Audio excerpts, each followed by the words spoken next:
Hello and welcome to the Talkies by Karman Studios. This is the podcast where us three filmmakers talk about movies. My name is Taylor. My name is D. My name is Kenny. Oh, my name's D. I always go second. That wasn't cool, man. That's pretty messed up. You gotta watch out for that. I'm just more important. You just stepped right on my toes. Fine, Damn, man. fine. Who are you again? I'm Kenny. Wait, Jeez. All right, there are three people here in this podcast where you can't see faces, and their names are Taylor, D, and Kenny. Boom. That's a Yes. fact. Yeah. And and today we're watching a movie. Can I say this title? You're allowed to say Can the you word say Negro, yes. Okay, thank you. Wait, D, I need you to tell me that. You can say it. Thank you. have my permission. Okay, thank you. Today we're watching authority. we watched the movie I Am Not Your. So, hot takes. Yeah, what an awkward way to start the show. Thanks. Thanks, Taylor. Leave it up to Taylor. Yeah. So, continuing our new tradition where one of us picks a movie that we've seen that the other two haven't and we want them to see. This week was my turn, me being Kenny, if you got confused earlier. I chose I'm Not Your Negro. Now, I saw this in the theaters when it first came out and really wanted to share it with you as a documentary that I think is fairly unique and interesting and worth talking about.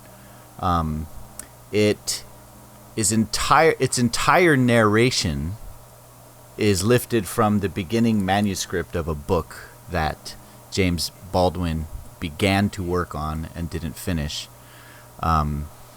It's read by Samuel L. Jackson, and it's literally just James Baldwin's words through the whole thing, and illustrated only with archival footage. Well, I guess they did make some new footage for it, but And there was there's no interviews. Is my point that there's no they didn't go out and shoot talking heads or anything like that. So it's a very It's like a cinema verite. It's a visual audio book. It's a visual audio. Yeah. So let's take your two hot takes first. Okay. Tay, you want to go first? Yeah, I'll go first. I liked it. I thought it was good. I thought it was really cool to see all the archival footage, particularly. I think I liked the movie the most, or found it most engaging and interesting and compelling when the film let raw archived footage of people speaking just unfiltered, uncut, just letting it play out. And I thought that was good. I liked it. Yeah. I kind of had a conflict with this movie. I liked it in the sense that it is cinema verite, where it's just showing stuff that are archival, clips, and basically more or less held together by narration. The way I typically like movies is when there's an overall arc to the whole thing, and not necessarily something that you have to really try hard to put together yourself. It's kind of funny because I kind of make the same kinds of videos myself, but yeah, it's not typically something I like to watch. So I found it intriguing, but it wasn't interesting. Hey, that's interesting. And my hot take, of course, is that I love this film because I felt like it had a very cool balance of, hey, here's the facts of something that actually happened. I'm just going to put it right in front of your face. And then here are some more kind of poetic elements that you're going to be free to infer and gather your own meaning from as well. It felt very much like a Ken Burns movie meets an artist to me. Yeah. It does feel like it's that. like Ken Burns, but with a much stronger artistic flair to it. And to me, that actually pushed the emotion up a notch. I could see why it might not for D. Yeah. Yeah. There was a lot of stuff in here that I hadn't seen anywhere else before, and things that I didn't really understand fully before, especially about the civil rights movements and specifically Malcolm X and Martin Luther King. Anything that particularly was stuck out to you guys? I could say that, I had that same feeling when I saw a bunch of Martin Luther King footage that I'd never even seen, the guy say those kinds of words, or even the Malcolm X stuff. A lot of that stuff was new to me too. I could see that being something that would be amazing for like watching in school and just seeing all these things that, teachers typically don't show. Not on purpose, but it's just because it's not usually accessible. So I thought it was cool to have one place for all these things together. It was like a collection of thoughts almost. That was really neat. Yeah, I would like to see. I like that.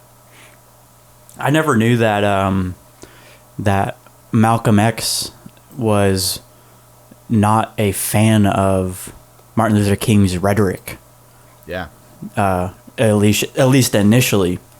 And I thought it was really fascinating to see the two points of view on that and why Malcolm X disagreed with Martin Luther King and his position and his point of view there. But then that they ultimately came together in the end, and they say in the movie that they virtually had the same position once they talked it out or whatever.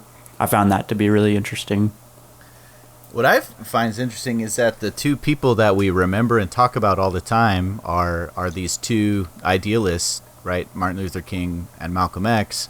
In this film, I come away feeling like the most articulate, the best, the person making the best cases for change and making the most sense is James Baldwin.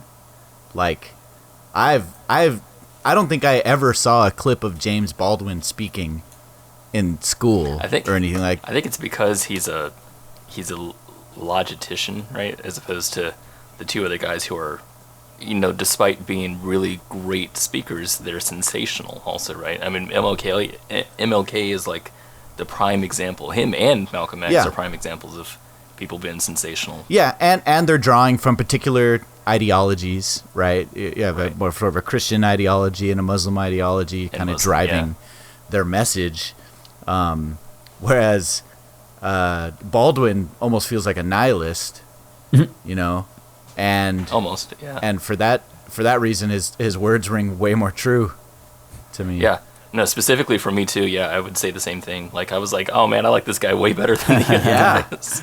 Yeah. He's but profound. I could totally see though, like, other people listening to him and being like, I mean, what he says makes sense, but it doesn't ring true, especially in the 60s.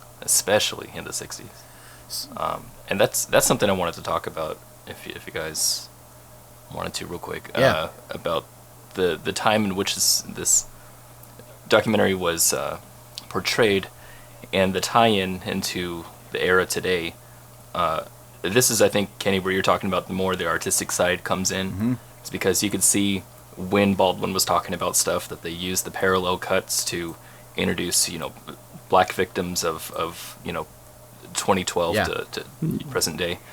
And I thought it was interesting, I mean, like, it's always interesting to see the kind of parallels that people draw between these things. But as for the message that was being pushed, it felt like it was so... I mean, because I'm a person who's also like a nihilist and a person who likes to look at logic as statistics and stuff and facts and stuff like that. When I see someone drawing parallels between basically cherry-picked data, it doesn't ring true to me. It doesn't make me go, yeah, definitely, I'm on board. It doesn't do that to me because I want to see all of it. I want to see the whole thing, which is why Baldwin's stuff that he said rang true at all to me, is because he looked at a black person's life compared to a white person's life and said, this is what it's like for all black people all the time. This is what it's like for white people all the time. All white people all the time. But then the documentary filmmaker goes and says, oh yeah, what he's saying is kind of like this part and kind of like this part. kind of like this part. And I was like, the documentary filmmaker feels like he's much less intellectual than Baldwin, and it really shows when he puts these things together. And that knocked me off a little bit. And I was like, to you. Yeah, a little bit jarring. Yeah, I saw it purely as an emotional expression, not as like here's more evidence kind of thing. Sure. And there were definitely like layers of narrative here between the actual narration that was written, and then historical footage from Baldwin's time, and then there was clearly the filmmaker's voice on top of that, you know. Yeah. Which interplayed in a way that I hadn't really seen before. I thought was kind of cool. Modern documentary filmmakers, for whatever reason, I call it the Michael Moore effect or the Morgan Spurlock effect. They like to be in front of the camera, right? Yeah. And that's something that's like bothered me for a long time. That the personality of the filmmaker has become a part of the story, and so I don't mind seeing the artistic flair of the filmmaker, the fingerprints of the filmmaker, the passion of the filmmaker, you know. Which is why I think this was sort of more in that realm as opposed to, hey, I'm just a guy who made the movie, but I somehow warrant standing in front of the camera and talking about this important thing. I like when I see this compared to other documentaries. I think about like what was the Apollo 11? Yeah, that one, like that documentary, and what was the crazy abstract one that we saw? Samsara. Yeah, Samsara. It's like Samsara and Apollo 11 have this kind of this. They take cinema verite to another kind of visual range where they don't have to, you know, keep in an argument, and I like that about it. And I wish that's what this one was. What it was, it was more the verite style where they just show a lot of the footage instead of trying to, you know, intercut some things. Which again, I know I'm talking against the artist right now. It's right. just, it's something that I would have liked to have seen. Well, to be honest, this is like less of a documentary and more of like a mixed media art project, right? Yeah, because definitely that. Because yeah. it starts with that premise of Baldwin never finished his book, so let's have a narrator read it, and then I'm going to put visuals to it that I feel makes sense. You know, that's basically what this is. The audiobook. Just something. Yeah. It's a visual audiobook. Once again. Yeah. So like the footage, the footage was second. It wasn't first. Yeah. You know, whereas with like Apollo 11, the footage is first. Right. Yeah, that's definitely what bothered me then. Yeah. This movie, would you say it ended very abruptly? Yeah. Did it? I felt so. It was like shot and then instantly cut to directed by and Kendrick Lamar. Oh. Yeah. I'd say the it was just like I was like, "Oh, it's over?" I was like, I was watching that. I was like, hey, put that back.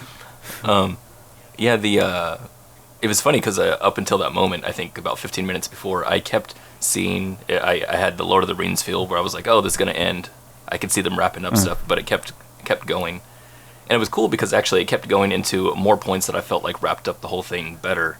But then, I did feel, I think it was because the jarring part of the end, to me, it was the the sudden turn in, what was the word? The score. The music changed. Yeah, that's what felt abrupt, I think. It was like... Yeah. Because there was like zero time in between the final statement and cut to credits. And it was just like, boom, we're here. Yeah. It just stuck out to me. Oh, well, I mean... Doesn't mean anything. It is narrated by an unfinished book. Yeah, so it's just boom, done. I was thinking that too, yeah. That's just the last page he wrote, you know? Yeah. Yeah. Where'd you first hear about this, Kenny? I remember hearing some commercials for it on the radio on NPR and interviews with the filmmaker when it came out. And so Do you know what else the filmmaker made? well, I have it right in front of me right now. Raoul Peck is his name. Raoul. And let's see. He made a movie about Karl Marx. Nice. And pretty much. Well, that tells you all you need to hear. Yeah, yeah. He's a pinko. He's a pinko. That's all I can. That's all I can see from here. I remember wanna you know telling what me other- about this movie when it was coming out, Kenny. Yeah, well, I was drawn to it, and the reason why I'm still drawn to it is because it in the genre, in the documentary genre, it is definitely an outlier. It's fresh, it's interesting, in a way that few documentaries are. I'm really drawn to people who try to mess with the method and try to make something that's new. What would you say they did that's new here? Well, I think the whole idea of working from his unfinished manuscript, I think the way that they used footage like more so as almost like a visual poem at many places, where they even audio visual poem. They brought in like all those clips from different movies. I know there was a sequence where he was talking about movies, but there were also times when they just brought in stuff from movies from the era that just suited what he was talking about. It was really cool. It definitely, to me, rang like B-roll, like the whole. I mean, obviously the whole thing was B-roll, but I mean, like when you have intent with what you're shooting and editing, like if you have the intent from the very beginning, you're like, I'm going to make this, so therefore I'm going to shoot this and put it in. The visuals come first. That's the whole, what's the word? What's the phrase that we use for filmmaking? Visuals come first. Anyway. That one? I forgot what it was called. Oh, show don't tell. That's what it was. But this, working from the manuscript, obviously, like Taylor said, audiobook, the dude's writing felt so awesome. Like, yeah. When I was just like, I watched it with captions and just reading the captions. You could listen to this. Yeah, like it really did move me. Like I really liked the words, and I'd rather honestly had just listen to it. Just turn off the visuals and just listen to it. Probably would have played like a very good podcast. It probably would have. Yeah. But I still really enjoyed the choices of visuals personally. And to be fair, I would have absolutely never watched or listened to it if it didn't have visuals. Just because I don't, not on that medium. Yeah, just because I don't go for that kind of stuff. Right. So that's something. I don't know.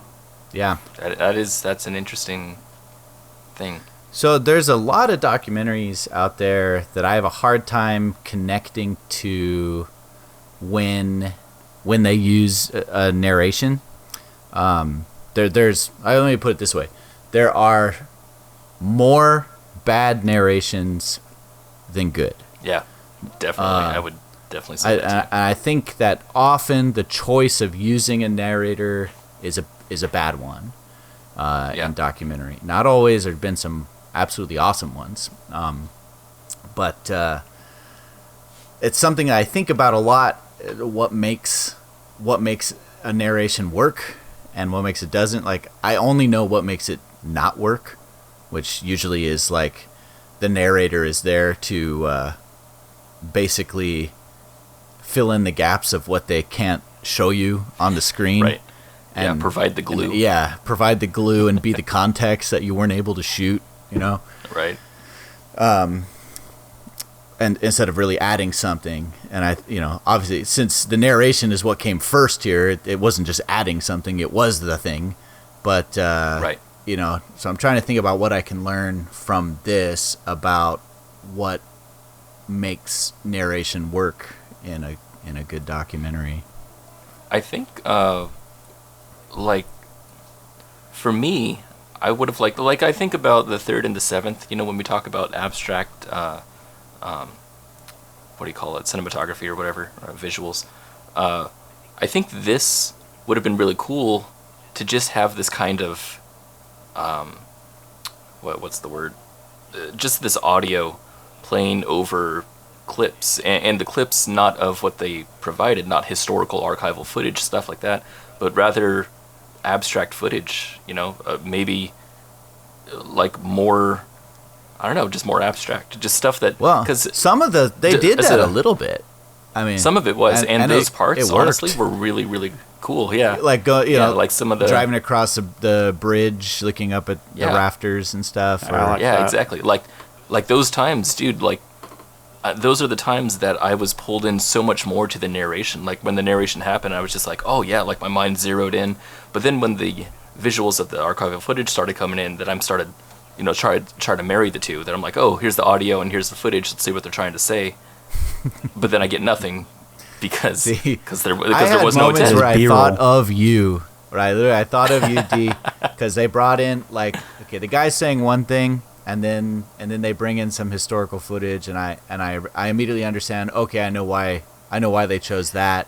I'm like, oh, but D's not gonna like that because they chose it for this secondary reason and not because it's, you know, right, actually motivated by the thing the guy's saying right now. Right. You know. Right. It's like I'd have to, like, for me to enjoy it, I'd have to blur my vision a little bit. I just see it as there's you know, multiple voices here kind of going simultaneously. Yeah, definitely. Yeah. Yeah, it really does depend on the perspective that you're coming from in visual communication. Yeah. There were a couple of clips that I just felt like that I have no idea why that was in this. Like there were a couple where I'm like, what is going on here? like there was one with like some an old black and white clip of kids dressed up like bunny rabbits. Oh, I was thinking the same thing actually. That clip. Yeah, they're probably like they found that photo and they're like, oh, that's so cool. We'll put it in. Yeah, they found the footage and they're like, well, we got to fit this somewhere. And I'm like, what? Like it's cool, too cool not to use. Yeah, some of the parts in there, were a little far off. I loved all the stuff that like you said, Kenny, like you just don't see, you know. I mean, some of the footage that comes to mind is obviously the MLK stuff, but like Baldwin on the talk show. I don't even know what kind of talk show that was. It was so interesting just to see the host say Negro with such what's the word? I don't know. He could say it and just not blink at all. Yeah, like that was the standard term to refer to black people. Like right. Yeah. Yeah, and it was. I love the bit where they bring in that philosophy professor guy. And he presented actually some pretty good points, which I thought was cool. Going to be like this was like the gotcha moment, you know. Right. Well, we brought this guy in. Yeah. And he did raise a pretty good point, and then James Baldwin was countered, destroyed him. Owned, just destroyed. Yeah, I was like, oh my gosh. Funny, dude. It made me realize though, like from a nihilist perspective, like, man, it made me actually pretty pessimistic for just humanity when I see this white guy comes in who's like really smart. Obviously, he comes in, talks about, you know, philosophy and why this other guy, you know, is. Why are you drawing so many lines on this, you know, thing? He's like, because people are killing us. Yeah. Right. And it's so, the perspective was so different. It was funny because Baldwin ended up being the guy who actually brought up the term perspective that the psychologist didn't even think about. And I'm just like, man, that makes me feel so bad for people who don't even think about perspective as a thing. You know, they just present arguments as if they're factual things, statistics, and they're just like, yeah, but why are you concerned about this? And you're just like, well, it's because think about where I'm coming from, you know? Yeah. Think about where you're coming from. Think about the information that both of us are missing. Like, no one thinks about that. I thought that was really interesting. This is a disturbing movie. Yeah. Yeah. This is dystopian present. Yeah. dystopian past and present. Yeah. It's like Yeah. like when that Kennedy, the Kennedy, Jackie Kennedy, was it? No, Oh, it Jack was Kennedy. Jack Kennedy. Bobby. Robert Bobby. Bobby. Bobby was telling The him first one that got killed. Yeah, that was a little messed Bobby. up, man. Oh, yeah, he's like in 40 years I can conceivably see a black president even. That was Yeah. so good. But then And- like the yeah. fact that not like all what that meant at the time and like describing like what black people hear when they hear that at the time, and then the fact that he was right. It was 40 years Yeah. for a Freaking- black president to actually happen, you know? It actually happened that way, Yeah. right? Freaking, I love what Baldwin said. He's like, we've been here, black people have been here for 400 years, and you're telling us, oh, okay, it's going to take another 40. Yeah, like And, it's and he's this guy who's absurd. brand new, right? Yeah. Right. Brand new. He's like, Just Bobby came Kennedy just president. got here, telling us who've been here for 400 years, if you be good, you know. Yeah, I was like, oh. Yeah. But I was talking about the Bobby Kennedy scene earlier where they had made this ridiculous request that maybe JFK should go escort the first Oh, yeah. black student into this school so she's not alone in front of all these freaking Nazis. And he's all like, well, that just sounds like a meaningless gesture. Seems silly, right? You know? Jeez. Because he's like, I oh, it's didn't not that realize bad. that's what he said. That's crazy. That's disturbing. Yeah. It's really yeah. troubling. Well, it makes me think about, like, I mean, obviously this kind of stuff happens gradually. Like, it happens all the time, and it's only until we look back on it that we're just like, oh, wow, that was messed up. And it makes me think about what's happening now that we're blind to, that in, 50 years we're going to look back and be like, oh, my God, what the I'm hell? scared of that because I'm just still disturbed by what's right now. Totally. Yeah. The stuff that I do see. No, what Let that was alone what the was stuff I don't most see. disturbing Yeah. about this movie was being like, why hasn't anything changed? Yeah, I was like, how much has really changed? Well, I mean, Like I was looking at those Nazis and like they're Yeah, I'm straight like, no, up. that wait, happened I'm a like, few years ago. That's just any MAGA rally you go to. Yeah. that's interesting. Yeah, I didn't think about that. But, I mean, I feel like it's pretty obvious things have changed quite a bit. I mean, Yeah, since the obviously, like 60s. segregation isn't enforced by law. Right. I mean, you don't see like if a white politician said anything that any of those white politicians did today, they would be, I mean, just thrown out. Maybe. Well, yeah. Completely. Yeah, but the same outcomes. You know. I mean, I'm not saying they don't happen. It's like the I'm same just saying, things are happening.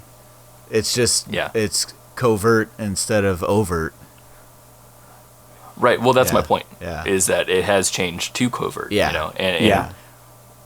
the fact that we're probably going to go on for another however long humanity lives on for, and people are still going to keep doing this racist shit. It's just going to keep happening because it's part, I believe, of our history. I mean, It's it is obviously, it's fundamental part of our to history. America. Exactly, and it's fundamental to America. Exactly. So Unfortunately. it's like it's something that's going to hang on for a little bit, and it'll dwindle away. But we're always going to hear about those times that it pops up. So it's going to feel like it's never gone because it really never is. It's going to be at the 98%, 99% where everyone's okay with with stuff, and no one's going to be racist in 100 years or whatever. But it's still going to be a few people every now and then. But it's only when they pop up that you're going to be like, oh my God, did it ever really go away? And it won't be ever completely eradicated. It's like bacteria. What if they come up with a cure though? The thing about called that, empathy. we talked about this before about morality, right? It's like racism is a moral thing. Morality is never black and white. Right. Damn. It's only popular. Damn D. Damn. Like if the Nazis won and World War II, then like we would all just be having a good time in a Nazi civilization. Well, No think about the word Jews would communist. exist, and Think about the word communist, about how negative of connotation This it is has. when I wish this wasn't a podcast so that my facial expressions could at least be registered here. I don't want people to think that I'm nodding or like smiling as Taylor says that. As Taylor's being sarcastic. And I'm like, Well, good. my point is that morality is subjective in that way. Like, I can obviously stand here and look back and like I'm 1,010% anti-Nazi, all for Jesus. all for equality, equal opportunities, There it all is. that stuff. I had to finish the sentence. And I'm 100,000% Nazi Nazi hater. against Nazis. but had they won, none of us would know the difference. Well, that's the thing. Yeah, perspective. Exactly. Yeah, you're exactly right. I mean, morality changes with the times. You'd know the difference if you were like Jewish or gay. No, you wouldn't. You'd be dead. So that's what I meant. If you are a victimized person, okay, look at the way, what do you call it? I don't even know what you. See, the point that I'm trying to come up with the term right now is kind of speaking to the era, but people who transition between sexes. Transgender. If you look, what's Transgender people. Transgender. Thank you. I couldn't remember the name. The fact that transgender people are going through, what they're going through right now, just shows there's a more evolution of morality. I mean, transgender was a joke in the 90s, right? Yeah. It was literally a joke. A gay was literally a joke in the 80s and 70s. Cringe.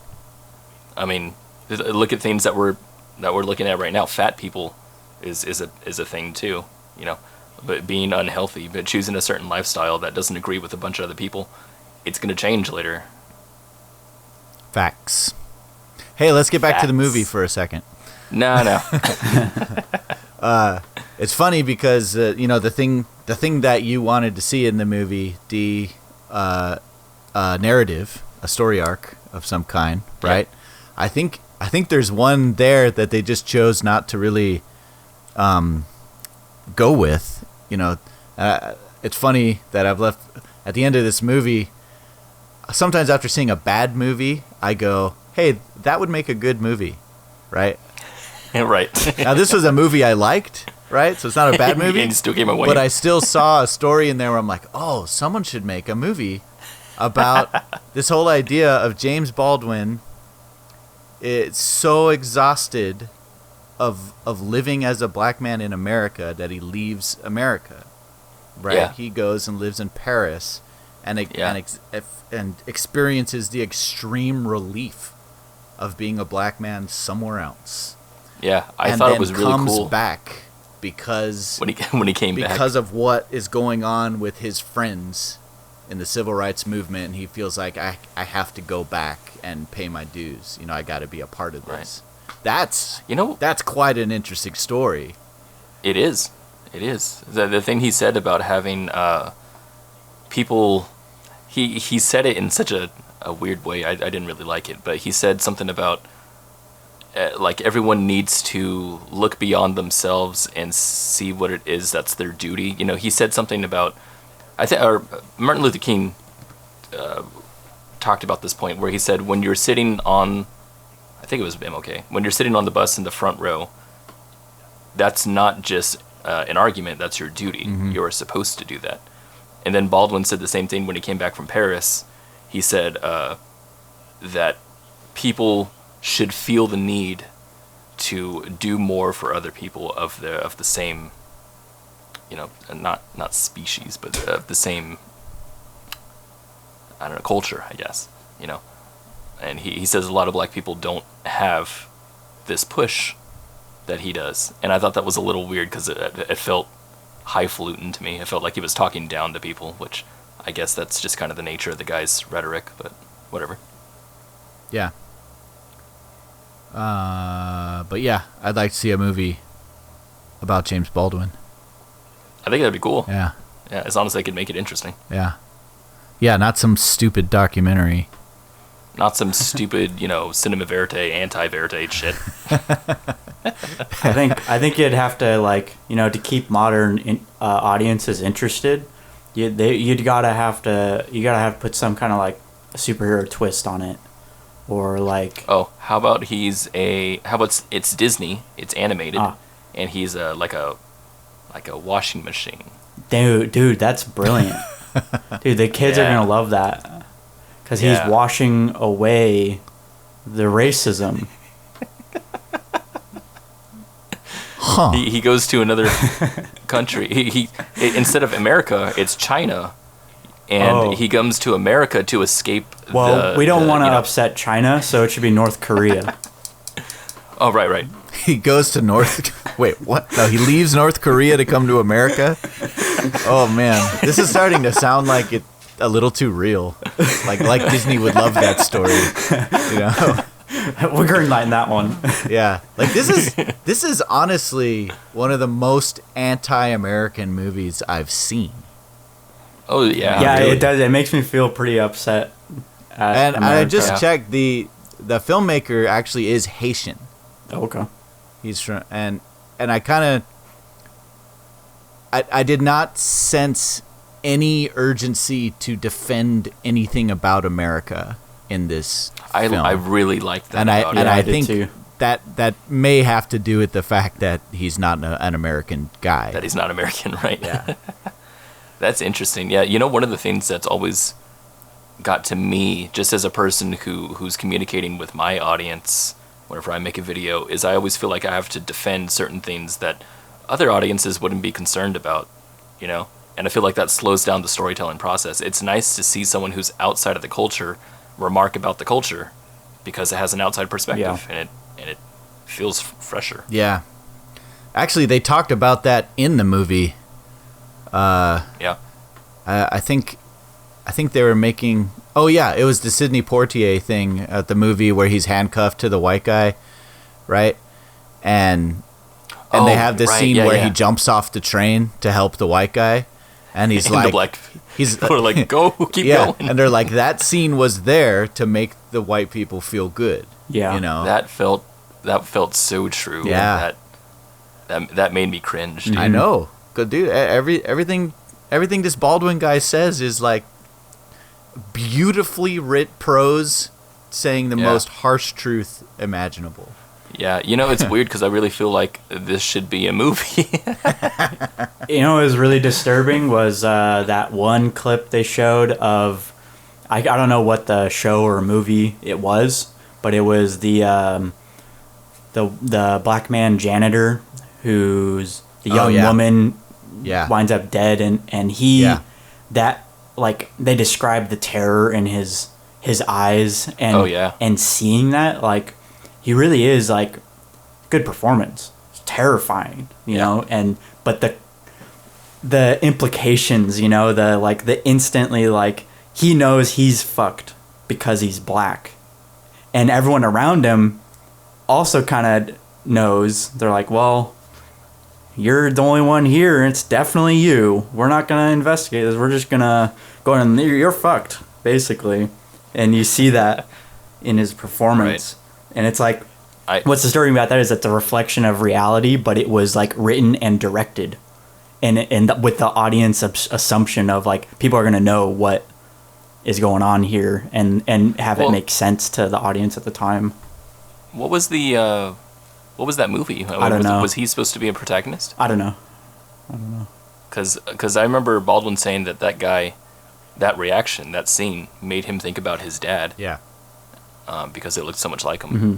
But it's weird that you would think that they would put that kind of implication of doomed by fate in a movie that's so early, like before racism started actually degrading.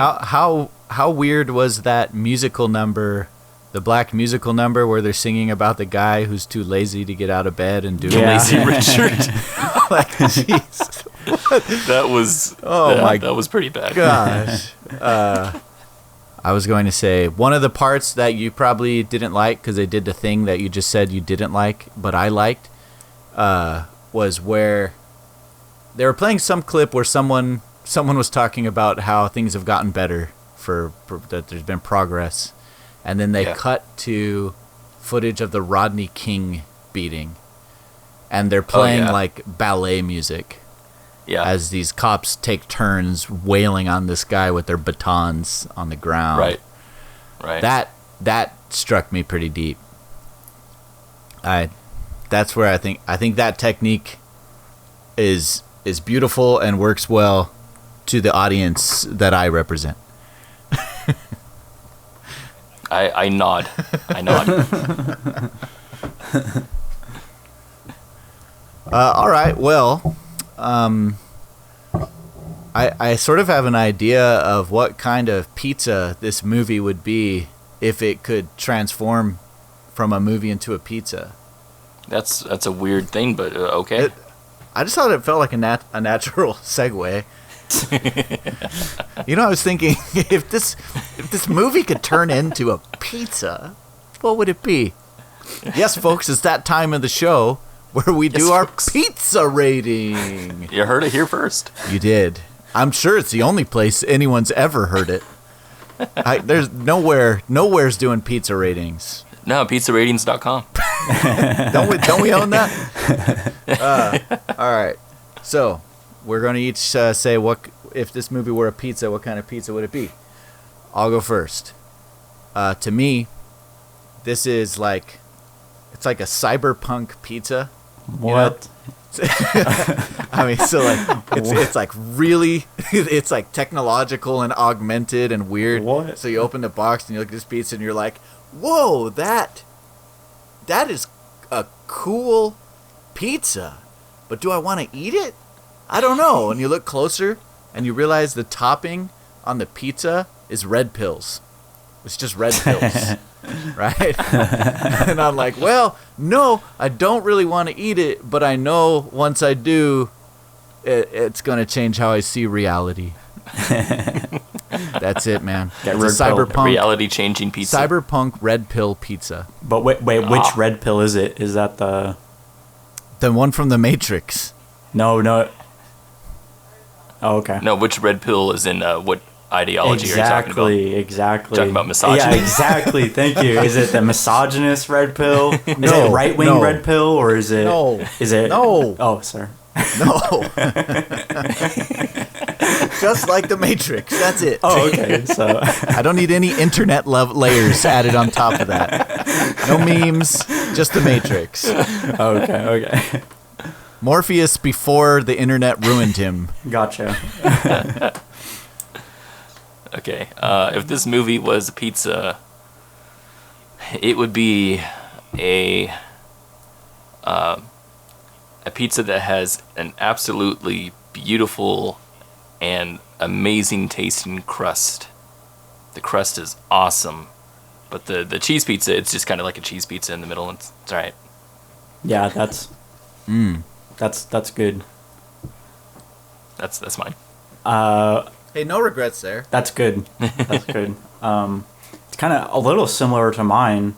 This is a racist pizza. Oh my god. No, sorry. This is a cheese pizza from Costco. All right. Again, no regrets there. Good. No complaints. It's a good pizza. Yeah. It's a good pizza. I like it. But it's one that everyone's eaten. Yeah. So like it's not like really unique. I mean, like it's. I don't know. This is a hard one. Because I'm not gonna say like I want to say that like it's a pizza that doesn't really like blow your mind, but that's more on the technicalities of the film, like the medium of the film, not necessarily the content. The content will blow your mind. The filmmaking, is good. It's pretty good. It's just interesting. Yeah, it's interesting. Yeah. Cool. I like it. It's interesting. Cool. Oh yeah, and the pizza box has pretty cool titles on it. I know. I one little pizza box has some nice titles. One little addition to my pizza rating is it is a Costco cheese pizza, and you eat it and you're like, wow, that was really good. But after you eat it, you feel deep despair for humanity. That is how I feel after I eat Costco pizza. Oh, it's actually perfect. Yeah. You eat it and you're just like, oh, I was like, oh, jeez. I mean, it looked pretty good, but oh. Yeah. That's sad news. That's sad news. All right. Well, you heard it here first, folks. America You heard it here is first. awful. You'll be hearing this And- everywhere else after. Second. Yeah. You're hearing it everywhere else. Yeah. Anyone out there who tells you that America is racist and fundamentally broken, they got it from us. All right, y'all. Who's our outro? I have a movie yeah. for us to watch next week. Oh, Yeah, yeah, what are we D. going to watch next Yeah. week, D? Memories of Murder. Ooh. That's what we're All gonna right. watch next. Yeah, next week. Memories It's by, of Murder. Is this a Bong I believe Joon-ho? it's by. Who's that? It is by. Pretty sure it's Bong Joon-ho. I don't think it's Bong Joon-ho. I think it's. Oh, it is Bong Joon-ho. Okay. Thought so. I am Yeah, down. Bong Joon-ho. Memories of Murder. I freaking I'm love hella down. I'm Bong excited. Joon-ho. Yeah, boy. Nice. I think I've seen like the first 15 minutes of this movie. Okay, dude. Little secret. I haven't seen this movie, so Oh, well, that's okay. That's okay. that's okay. This has been The Talkies by Karman Line Studios. We release an episode every Friday, although next week it's going to be Christmas Eve on Thursday. So look out for that. You can find us on all podcast places, also on YouTube. We are Karman Line Studios, Karman. And that is the end of it. That's the end of it. That's the end of it. End of it.